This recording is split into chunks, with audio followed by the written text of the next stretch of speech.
everybody, and welcome to Taking Control, the ADHD podcast on rashpixel.fm. I'm Pete Wright, and right over there is Nikki Kinzer. Hello, everyone. Welcome. Nikki, it's back to school season. I know. It is unreal to me. I feel like we just started celebrating summer. Well, we did. I'm not quite ready. Like, I'm excited about this show, but then I'm also like, oh man, I have to really start thinking about some stuff. Right. This is, I think, our fifth back to school season on this show, and it hasn't gotten any easier. If it hasn't hit your community yet, it's coming, and that means it's time to evaluate your strategies as a parent in helping your kids manage their ADHD in the classroom and beyond. But before we dig in, head over to TakeControlADHD.com, get to know us a little bit better. You can listen to the show right there on the website or subscribe to our mailing list, and just right on the home pages, click that little button and join the mailing list. We'll send you an email every time the latest episode goes live each week. You can always connect with us on Twitter and Facebook at Take Control ADHD. Call us and leave us a voicemail. You'd love to get your voice on the show, 503-664-4ADD. And finally, the biggest news yet, don't forget it's open enrollment season for Nikki's small group coaching beginning next month. So if you haven't put your name on the list, it's not too late. But it's getting perilously close to too late. TakeControlADHD.com. Sign up and check out Nikki's other powerful online trainings there as well. Elaine Taylor-Klaus is co-founder for ImpactADHD and is a coach behind tools and resources dedicated to parents of kids with ADHD. She is, as you might expect, parent to a child with ADHD herself, but like so many of us, she was diagnosed with ADHD as an adult herself, and she's a teacher, so she brings with her the perfect perspective on life and living with ADHD that is critical to any discussion that targets practical tools to help parents help kids while keeping themselves cool in the process. Elaine is one half of the duo at Impact ADHD with Diane Dempster, who couldn't be with us today, so Diane's role will be played by Elaine as well. Elaine, welcome to the ADHD podcast. Thank you. I am so happy to be here. Welcome. Well, we are thrilled to have you here. As we said, back to school, it's a busy season. I'm sure it's very busy over at Impact ADHD. Yeah, you might call it our busy season. Yeah, I bet. Well, I love your website. It is filled with so much information, so many resources. It's fantastic. So if people haven't checked it out yet, they definitely need to. So today we're going to talk about back to school. We don't have a real agenda. I just want to pick your brain. Awesome. Ask I'm laughing because, here I live in Georgia and most of the schools are already back to school. They've already started. Yeah, we're on the delayed side. We've got weeks yet. Well, we noticed this summer that we have clients all over the country. So from the time they stopped, the time they start, and then in other parts of the world, there's only about 4 weeks in the summer that our clients are really out of school. Oh, that's interesting. Really. Yeah, we don't start until after Labor Day, so it's the first week of September. Yeah, I'm jealous. See, that's why I'm torn. That's why I'm like, okay, I really want to do this, but gosh, that means that I have to start getting organized and thinking about back to school, and that I'm just not quite there yet. Not there. My kids are still at camp, for crying out loud. We still have a vacation left. Wow. Yeah, I'm jealous. Crazy. Well, I'm curious, that when I had actually reached out to you guys to be on the show, one of the topics that came back was the back to school with ADHD. What's the parent's real job? And when I saw that, I'm like, oh, that really sparks my curiosity. Am I doing it right? What is our job when it comes to back to school? That's what this whole show is about, is actually just cementing whether or not we're okay. Are we good parents? Yeah, are we good parents? So if you could help that. So the short answer is yes, you're doing great, right? Thank you. If you're having this conversation, believe me, you're a step ahead of most, so you're good. It's an interesting, the whole idea of what's our job, the notion that there is a job for us. And I think, when we were kids, our parents' job was to send us off to school. Right. That was pretty much it. Which meant a lot of us did go undiagnosed and unrecognized and through the years and sort of went under the radar, which was not always so good for us. But nowadays, the parent's job is very different. and navigating the nuances of that, I think, is really complicated. So where do you start when you're sitting down having a conversation with somebody who's really struggling? What does that look like? I mean, do you have like a regimen that you look at when you help parents to rationalize what is their role going forward when school starts? Well, we have a methodology that we teach parents that's called the coach approach. And we do have a model that we teach, and we teach a program called Sanity School, which is really awesome, that sort of gives parents a context and a framework. So the first place I think we often want to start with is understanding what our role is. Like, what are we bringing to the dynamic in the first place? And so it's often starting by getting a sense of where the parent is in the process. Is the parent very hands-off, maybe too much so? Is the parent very hands-on, maybe too much so? Often what we see is the parents bringing her or his own anxiety to the dynamic in a way that then sort of amps it up for the kids. I feel like you're in my house. Well, I'm going to say that's me. Hello. I'm sure I do that. Yeah. Yeah, particularly these big transitions. I've got a 14-year-old who's starting high school next year. I'm a hot mess. Like, it's all like I'm practically, I just can't even look at her because I'm afraid I'll vomit all over her right now because I'm so anxiety ridden. Well, and I do think that teenagers get a bad rap. So I just want to say that, just because you got a teenager coming, that doesn't mean it gets bad. True. I think they get a lot more interesting as human beings. And so a lot of the process here is about sort of calming our own anxieties and our own fears and concerns, and realizing that our job is to slowly but surely pass the responsibility for their work and their success from us to them. And when they're really little, it's our job to direct, right? We have to tell them, it's time to do your homework, it's time to go to sleep. But as they get older, it's really our job to help them begin to assume those responsibilities for themselves. And I know that when we're dealing with an ADHD population, we think, well, but my kid can't. And in some ways that's true. And we still want to begin to look for the little ways that we can pass the baton and let them have it and grab it and hold it and run with it and find success with it. One challenge, one opportunity, one responsibility at a time. And I know that theoretical, but it's really how it works. Well, you just made a connection for me that I think is really important. I want to reflect it a little bit. I feel like the anxiety that I have is not because I'm terrified of having a teenager. It's because I'm terrified of the memory of my experience as a teenager, yes. Right? And because I was a basket case in, starting high school, it's not fair to me to inflict that basket casedness onto my daughter, who is actually really quite level-headed, although struggling with ADHD. I should not even say struggling. She's living with ADHD. There is a whole new set of sort of things to think about in terms of what are her responsibilities for care and feeding of herself as she continues to grow. I need to let go of that as her parent, riddled with anxiety that comes from me as a youth. And let her have her own experience. And that's really hard to do. And I wonder if that's a thing that, please tell me I'm not alone. You are so not alone. Well, and more than likely, for our generation, you were in high school managing, not understanding that you had ADHD. Well, I was unsupervised at best. Right. Even if you were diagnosed, you weren't really being well treated because what we know in the last 10 years is, heads and shoulders above what we knew 20, 30 years ago. Right. So I love the way you shifted that, because our kids are learning to live with ADHD, and our job is to help them understand themselves and learn to live with and manage themselves. Mm-hmm. And that means stepping out of that need that we have to make sure it's going to be okay and to do it for them. Which is one role that we tend to do, is to overcommit, have you done this? Have you done this? Have you done this? Right.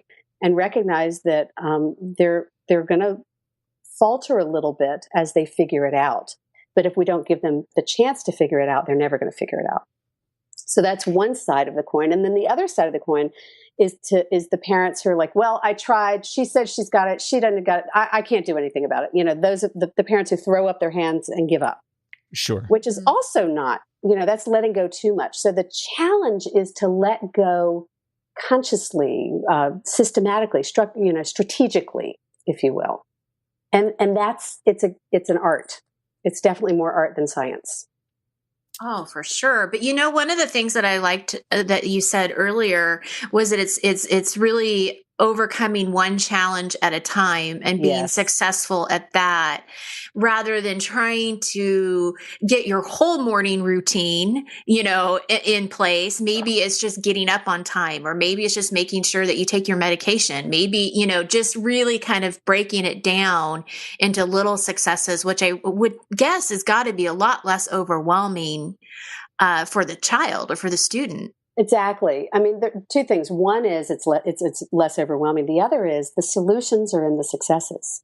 Right. So when you help a child find a little success, maybe it's waking up, maybe it's brushing your teeth, maybe it's turning in a homework assignment or getting started, whatever the one place where you're taking aim and focusing, and then we call it taking aim.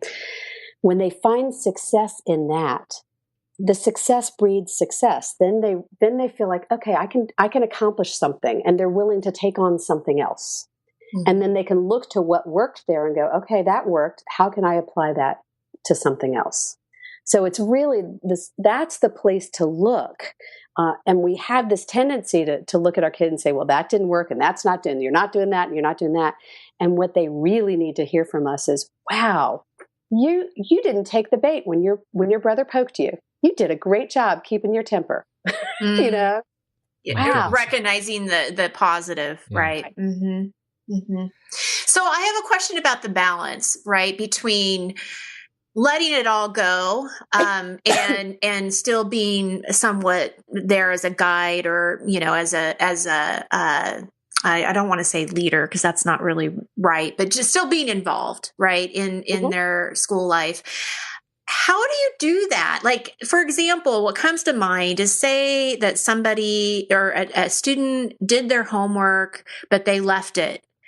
Okay, so they intentionally didn't leave it on purpose. It was just something that they forgot and they didn't pack it up. So do you, as a parent, go ahead and give that assignment and take it to the school, or do you let them learn that lesson the hard way? Like, it's a great question, and you may not like my answer. I can already tell I'm not going to like it. But bear with me for a minute, because the answer is it depends, right? Mm-hmm. So it depends on a few things. It depends on where that child is developmentally, right? So where, are you dealing with a 7-year-old or a 10-year-old or a 15-year-old? Are you dealing with a child who's who it was all he could do to get his homework done in the first place? Or are you dealing with a kid who, isn't really trying to pay attention? I mean, there's a lot of nuances there. So part of that answer is about understanding and setting realistic expectations for a particular child. And we do a lot of work with part of our model is about setting realistic expectations, or shifting expectations to meet the child where they are. Mm-hmm. Not lowering them, but meeting them where they are and inviting them to grow from there. So that's part of how you determine the answer to that. The other is to ask, is this what this child's working on or not? So if what this kid you've been taking aim on is turning the homework in, then it may be more instructive for the child not to have it turned in, so that they can learn from the experience. But if you've been really working on getting started and completing the homework, and that night that just didn't get put that in the backpack, but he did everything else, then you might want to take it in so that he's not suffering when he's actually really been successful and he's done a lot of work to be successful. So we want to make those decisions. We talk a lot about flexible structure, and we want to have structures in place, but we need to have some flexibility with them, like a bridge needs to be able to move, right? Or a building needs to be able to move. We need some flexibility so that we can help that kid learn from their successes, instead of just constantly, no matter what happens, they're always going to feel like a failure. It's never going to work. This is one that I'm thinking about a lot right now, because to me it comes down in many ways to a question of advocacy and how well we are teaching our kids to take responsibility to advocate for themselves, right? If in this example of homework, if my child has an expectation that I will always rescue them, then I haven't done a good job of setting the expectation of advocacy. If the child forgets the homework and says to the teacher, I forgot my homework, can I call my dad and ask for a favor? Dad, please, I forgot this. I know I did this. Can you help me? Of course, I'm going to drop whatever I can and help out. There's a nuance to that for the responsibility to actually make something right and not know what the pain looks like and advocate for yourself. And that's kind of what I'm working toward. I think. Well, and it's what you're pointing to. We call it asking for help, is teaching our kids that it's not only is it okay to make mistakes, but they're gonna make mistakes. Right. So expect that. That's part of being human, and to own it and learn how to manage it and deal with it and advocate for yourself, as you say. And that's an enormous part of helping our kids be successful at school, is to have them be able to do just what you said. Now if your child was not in a condition where they were sort of expecting you to just rescue them every time, that's a whole different scenario than, wow, I did all of these things, but I dropped the ball right here. Can you help me? And then it gives you an opportunity to have a conversation with her, and we call it failing forward. Later, where you sit down and say, okay, what worked? You always focus on the positive first. Now, what didn't work? What would you do differently next time? So that they can learn from the mistake and use that as a constructive way to improve, instead of just feeling like no matter what they can do, it's never good enough. Well, I have to tell you, Elaine, I love your answer. I absolutely love it. And I'll tell you why. And it's probably coming from my own fear as a parent being judged by others. Mm-hmm. But I think that your answer, it gives us that flexibility to really look at the situation and look at our own children as who they are. Yes. And it takes the pressure off of what you think is the right thing to do. Because if I was to talk to my parents, a different generation, and say, okay, he forgot his homework, they're going to say, well, he needs to learn from this. Needs to learn. Yeah. But how does he need to learn from it? How can you really help him learn from it is the key. Absolutely. And I love the point that you bring up of, what if what he was working on was just finishing it and he did that? That's the success. And that's what we need to recognize. And so I'm very pleased with that answer. And it takes the pressure off me a little bit as a parent. Well, Diane has this framework she taught me that we teach about the parent roles. And there's sort of 4 different places where the parents' roles. So when the kids are little, we start by motivating them and directing their effort, right? Directing their work and motivating their effort. And then as they get a little older or more mature, and don't confuse age with maturity with ADHD kids, then we want to start motivating their ownership and modeling the organization for them. And then the next step is to begin to transfer the ownership and support their organizational efforts. And then the last step is to empower them and champion them and troubleshoot as they're sort of leading their life. And those are sort of your 4 stages over the course of their academic career, if you will. So you're not going to hit phase 4 till probably late high school or college for most of our kids. Right. And so most of our kids we spend, if we're lucky in high school, the parents who are really owning their responsibilities well and have transferred it well are really in a support role by high school. Mm-hmm. And that's where we want to be. And there are going to be some areas where we can be that more than others. And we may still be not directing, but modeling some of it while we're helping them take on the ownership. It's again, as you say, it's very nuanced. And it's very individual. And the idea is to meet your child where he or she is, wherever they are, and help them continue to grow from there and learn to own their stuff. And that's ultimately what we're trying to do, is raise adults. Mm-hmm. With most of the people our audience, thinking about our core audience, the people who write us are people who are living with ADHD themselves. And right. There are, and I'm going to speak, personally right now, it is very challenging.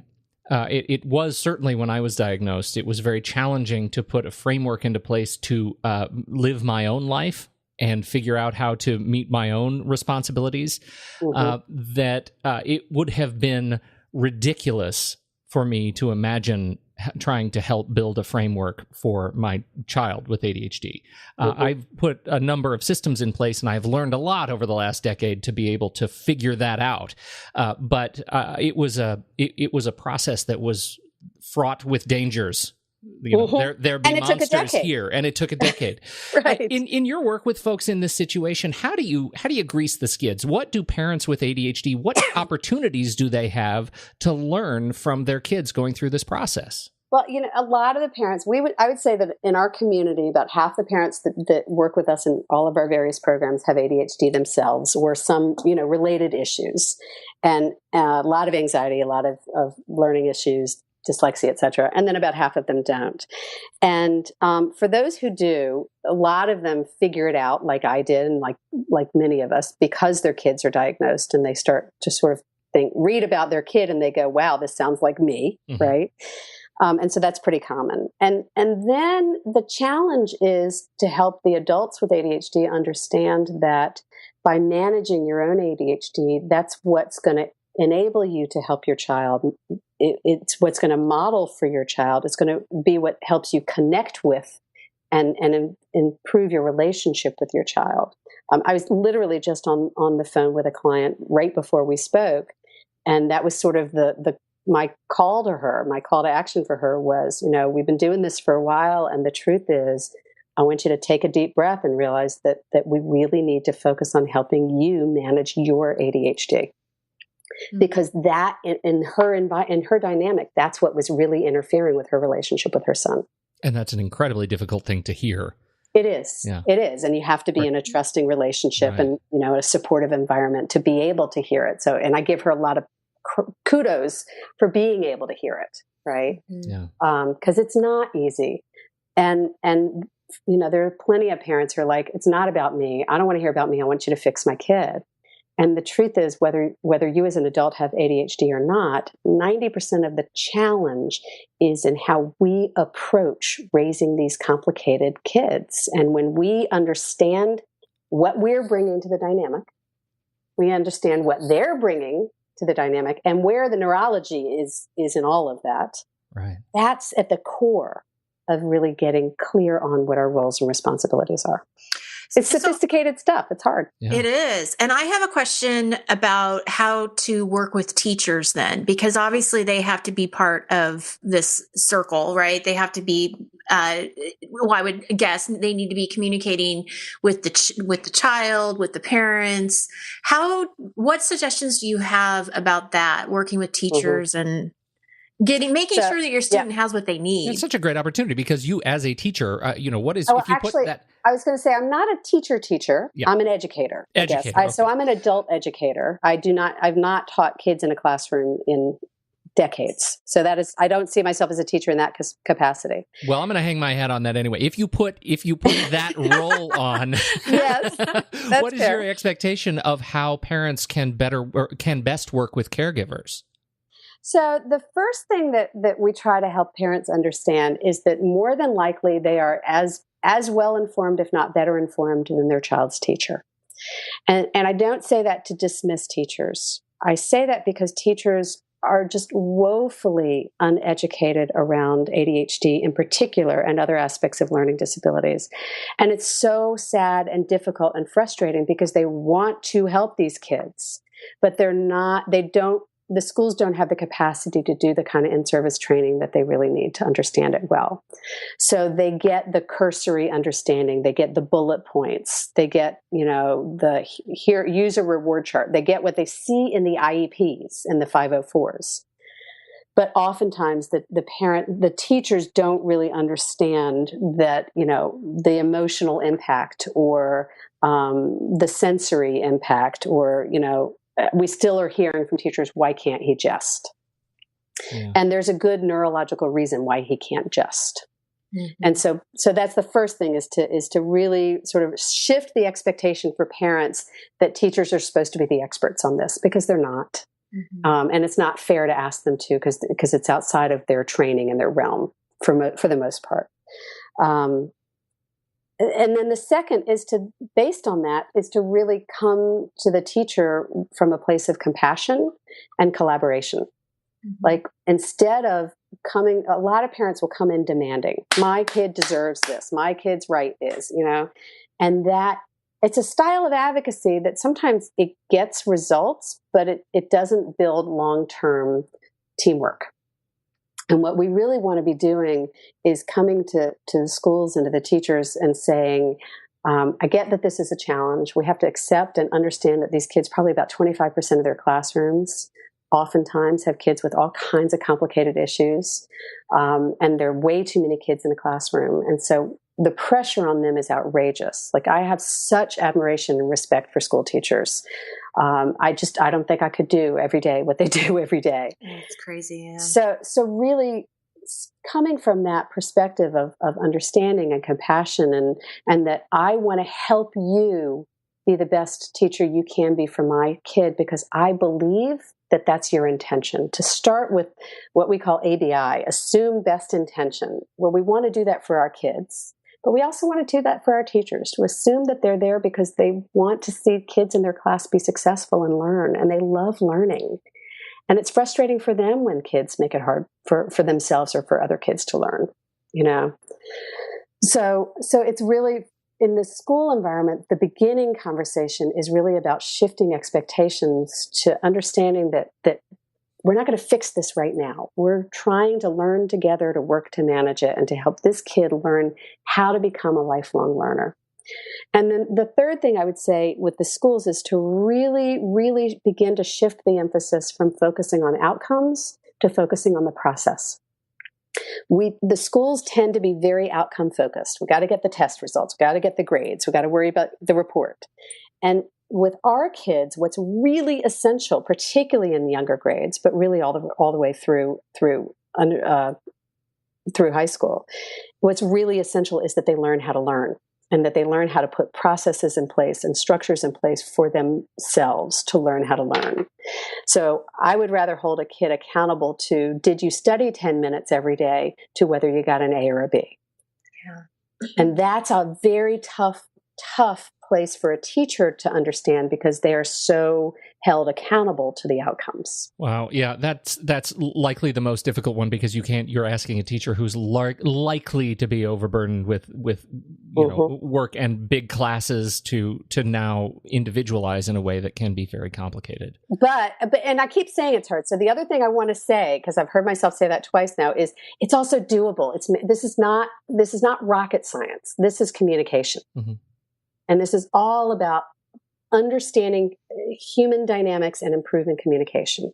And it's doable. You really can affect change. You really can teach kids with ADHD to understand themselves, to manage themselves, to self-advocate. And it's essential that we do that, because by the time they get to college, they're going to have to self-advocate. There's not going to be anyone to do it for them. The law requires that they do it for themselves. Mm-hmm. Well, and the other piece of this is it's an incredible gift that you're giving your child by working on this. I mean, if you remember when you were diagnosed, the feeling of awesome that comes with finally understanding something about yourself, you're helping your child get that same gift. So I think that's really important. Oh, I have the last question on my list is about relationships. And with ADHD, relationships can be hard. How do you talk to parents and their kids around developing healthy, strong, balanced relationships in the context of, the school setting and growing friends? Well, we talk a lot about relationships, because what we find is that oftentimes when families start to unravel or struggle with managing the ADHD, the first place that gets impacted is the relationships, because the parents and the kids, there's a trust that gets lost. And so when all else fails, and particularly with teenagers, when parents come to us with teenagers that are struggling, we always focus first on the relationship. Go out to lunch, go get your nails done, go to the movies, reconnect with your kid, because that is absolutely essential for them to feel like there's a safe and trusted place for them to be open and for us to be transparent with each other. And then the other piece is, in terms of, because I think you're asking in terms of the relationship between the kids and their peers. Right. There are a few things. One is to model healthy relationship dynamics and to stay calm and to learn to collaborate and cooperate and, do all of that at home. Don't be afraid of your kids spending time with their siblings instead of as much time with their peers as you think they should, because there's a lot of great stuff that they learn there. And those are going to be their longest friends in their lives, their longest relationships in their lives. So, and it's very, very common for kids with ADHD to play with kids who are different ages from them, either older or younger. And so understand that that's common, really, really common for kids to play with younger kids. And that's not a problem unless you make it a problem. It's wow. really yeah, okay. That's sort of mind-blowing, because that is actually one I didn't even know to ask that question, but it's absolutely what I observe in our own family. Mm-hmm. And I had never, and I'm always thinking about that, is that there is this absence of close, deep friendships in at school or in our community that are of peer age. Right. And if that's the case, and that's very often the case, all the more reason to cultivate, if you've got siblings in the home, to cultivate sibling relationships and family teamwork and a sense of family togetherness, so that they do learn to establish healthy relationships and what that takes. And there's a lot of, it's important to help our kids develop social skills and to continue to cultivate that. But try not to get stuck in believing that if they're not playing with kids just the same age, that there's something wrong. Right. Our kids are developmentally 3 to 5 years behind their same age peers in some aspects of their development, right? Mm-hmm. That not all of them, and that's where it gets confusing, because cognitively they're usually ahead of themselves very often, and they may be sort of overly mature in some areas and immature in others. And so it's confusing because it's erratic and we don't really know what to expect of them. But if we realize that that's actually normal for them and that will level out, their executive function may or may not level out completely as they become adults. But eventually, from a developmental perspective, they will catch up with their peers. But they may not be doing it at 12 or 14. And I wrote an article once, what's so wrong with immaturity? Like, I love it. Like, why do we want our kids to grow up so fast? How does that serve them? Really, these kids need the time to process and learn what it takes to self-manage. Mm-hmm. And it's going to take them longer than their peers. And that's okay. Oh, okay. Story. May I? Yeah. Story. It's brief. I had this experience, and I'm so glad you just said that. I had this experience. It was just a couple of weeks ago, and I was watching a movie with my daughter, and it was a beautiful evening, and it was that sort of golden hour of light, and it started to rain. And she said, pause the movie. I said, what's up? She says, I have to go twirl. And she goes out into this golden light, and she takes off her shoes in the yard. And I don't know why I say she takes off her shoes. She doesn't ever wear shoes. She's like a hobbit. And she just starts twirling with her arms out in the rain and letting it fall on her face. And I thought, I don't ever want to lose that. Why am I pushing anything else? This is an incredible gift. Did you get a photo, Pete? No, I wasn't ready. I was in awe. I was too busy crying, Nikki. Come on. You were living in the moment. Good for you. Oh, that is a snapshot. That's a beautiful thing. It was enough. Beautiful. That was enough. And we had a similar thing the other night with the rain where we all, my son, my 15-year-old son's like, come with me. And we all went and sat on the front porch and just watched the rain. It's just lovely. Nice. And I feel so much like same age peers. There's so many social issues going on and so many demands, kind of emotional demands, that you forget how to go outside and twirl. And so you're right. What's so great about it's the rush? What's the rush? Go out and twirl. I have a 22-year-old today. Is my 22-year-old? Oh, happy birthday! And she calls it adulting.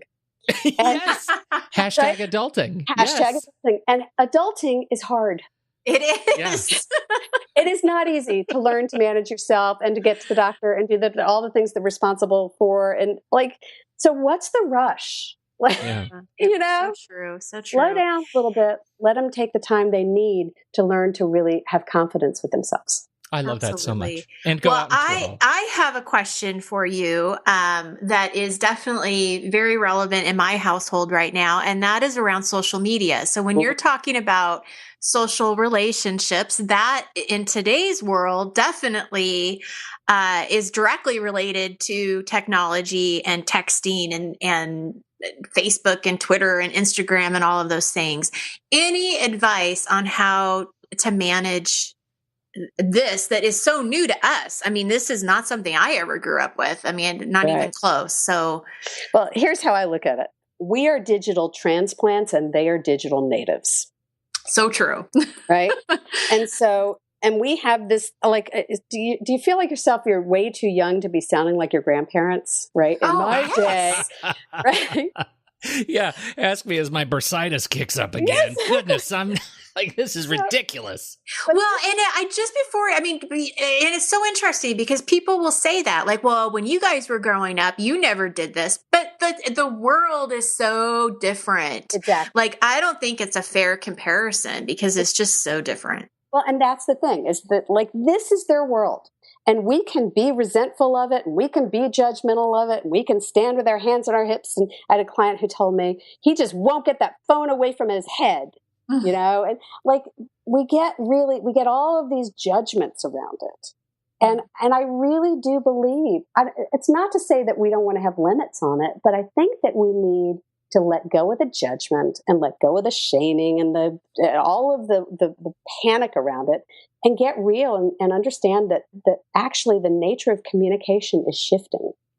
And there's some great research on what they are getting and the dynamics that they are learning, and from social dynamics from the social world, and to recognize that they are communicating differently. That doesn't mean we don't teach them how to look adults in the face and have a conversation. That's all important as well. Mm-hmm. But I think that if we let go, if we come from a place of like, well, this is their world, let's help them learn to manage it in a healthy way, instead of coming from that hand on the hips judgment of, you shouldn't be doing that. There must be something wrong about it.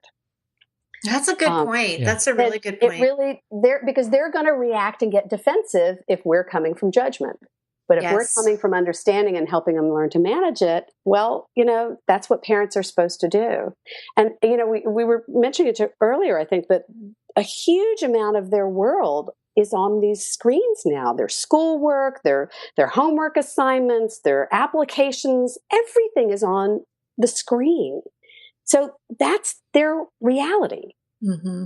Mm-hmm. And so to some extent, we need to meet them where they are and help them learn to grow from there and to manage it well, instead of assuming that there's something wrong with it because it's unfamiliar to us or it's different. Well, and it's sort of, I can see my family, especially my two kids, saying, well, Mom, you're being kind of a hypocrite. Hypocritical, right. Yeah. There you are on your phone and iPad and computer. And, right. I have everything on my iPad. It's how I read a book. And my daughter just the other day was saying, you can go and get an actual book. Right. I'm like, wow, you're right. I know. But, it is interesting because when you talk about managing it in a healthy way, one of the things that we told our son when he got his first iPod, which he could text on, is we said, just remember when you're texting something to someone, think about whether or not you would actually say it to their face. Like, would you say this to them? And, kind of just pause for a second and make sure that's the case. And also, because he's, at the time, he was a seventh grader, just 13. I said, also, would you text this in front of me? Like, is it okay for an adult to see this? Because I will be checking it. Yeah. I'm one of those. You have to turn your phone in and I check it. Not all the time.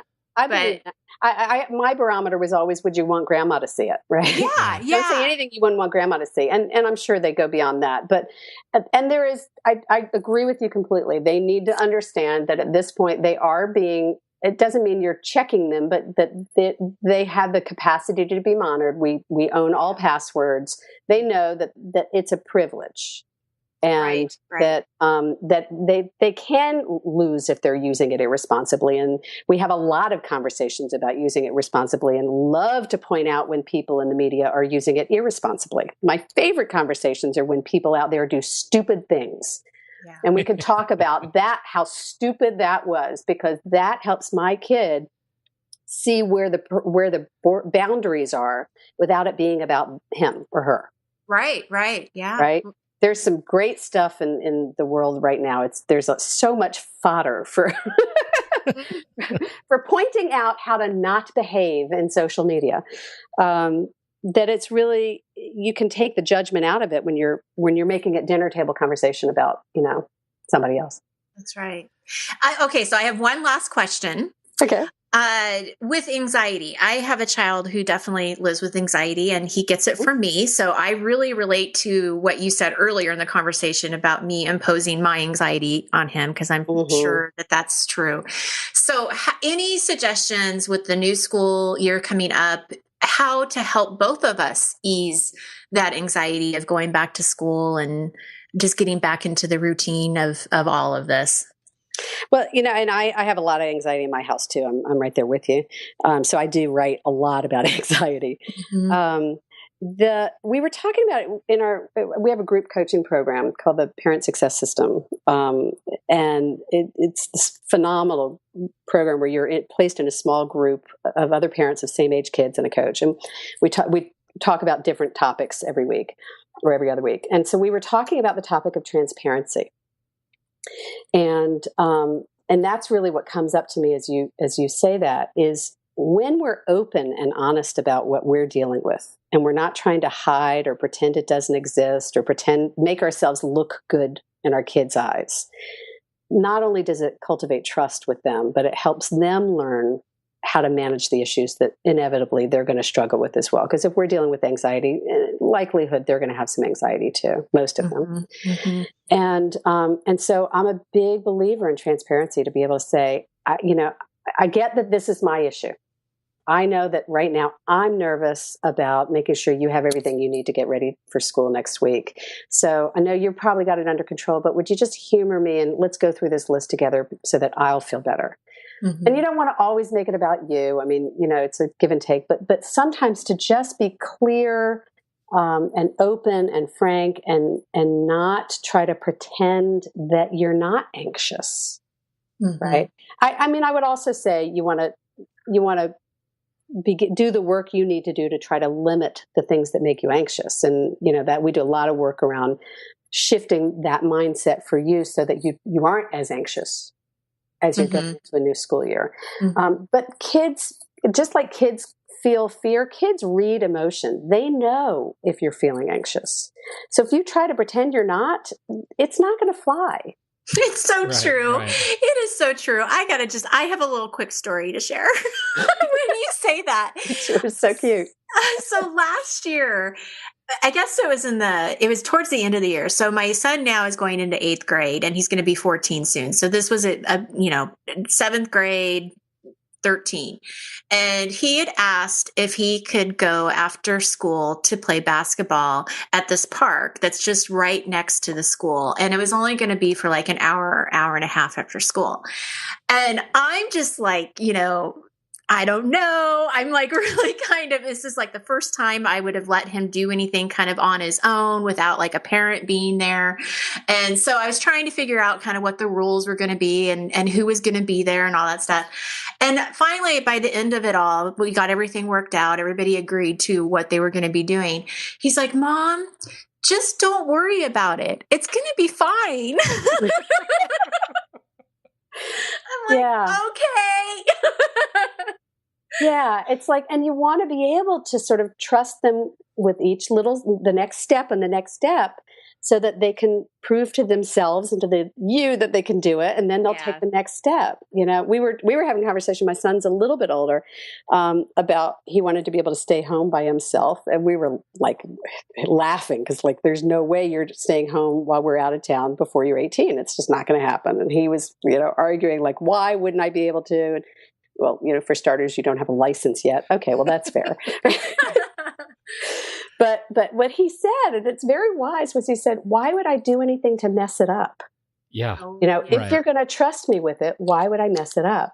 And if you are incrementally giving them a little bit more and a little bit more so that they can handle it, not so much so that they can't handle it, but enough for them to feel successful with it, they want to keep being successful with it. Right? He's smart enough to know he doesn't want to screw this up. Yeah. And so for the most part, he's making pretty good decisions. Is he occasionally going to make a stupid choice? Yes, he's a 15-year-old boy. I mean, but if I don't let him do anything, then when he does get some space, he's going to go overboard because he's not going to have learned how to measure it. That's so true. Yeah. Well, and in a sign of the times, back to this technology conversation, my son is 10, and he says, "Hey, Dad, can you take me? I need to go get this Lego thing." I said, "Well, first of all, you don't have any money." He said, "Come on, just take me, and then you can get it, and I'll pay you back." Right, whatever, I believe that. But I said, "I can't go right now." And he said, "Come on, can I go by myself?" And I said, "It's like 5 miles away." And his response to me is, "Dad, Uber." What does he know of Uber? He's never taken an Uber. How does he learn that? Anyway, so this is our brave new world. It is. And thank you. We have to be brave in it. That's the button at the end of this, is that nobody told us that parenting was going to be a cakewalk. It's a brave endeavor. And I resent them every day for not telling me. This has been such a treat. Thank you so much for joining us. My pleasure. Can you please tell us what you want people to do to learn more about you? Well, I definitely want people to go to ImpactADHD.com and sign up for it. We have free gifts on the site or newsletters or whatever appeals to you. But join our community, get on our mailing list. It's all free. It's just an amazing community of parents. And everything we do is about, not the what, but the how helping you figure out how to put what you're learning into practice on a day-to-day basis. So impactadhd.com/gift will get you a good something. Not sure what it'll be at that time you sign up, but it'll always be something good. Oh, I hope it's a cake. And then the other thing is for parents immediately, we're doing our back to school special we do every year. It's called backtoschool.com. And this year we're doing a series of videos and culminating in a webinar. Every year it's something different, but every year in August you can look for backtoschool.com and find something great happening. And again, it's all free, and it's designed to get people motivated, to get parents back into the swing, and we're all about cultivating conscious parents. And so, the more you're paying attention and reading emails and listening to podcasts, and thinking consciously about how you're managing your ADHD and your kids' challenges, the better the relationships are going to be and the better the outcomes are going to be for your kids. So join us in any way that works for you. Come play with us and visit us at ImpactADHD.com and backtoschool.com. That's beautiful. This has been such a treat. Thank you so much. I hope this is not the last we hear from you. We would love to be back. I love this. You guys are fun. Outstanding. You're even telling stories, so I don't have to. It's perfect. Well, thank you very much. Absolutely. Nikki, closing comments from you. I got to be honest, I feel so much better about this new school year coming up. Seriously, my anxiety is probably gone down at least 3 or 4 notches. So I'm good. This is great. That's a big win. It's a huge win. Yeah. It's a huge win. Yes. Take it. Well, this has been a real treat. Thank you so much, everybody, for downloading and listening. On behalf of Elaine Taylor-Klaus and Nikki Kinzer, I'm Pete Wright, and we will catch you next week right here on the ADHD Podcast.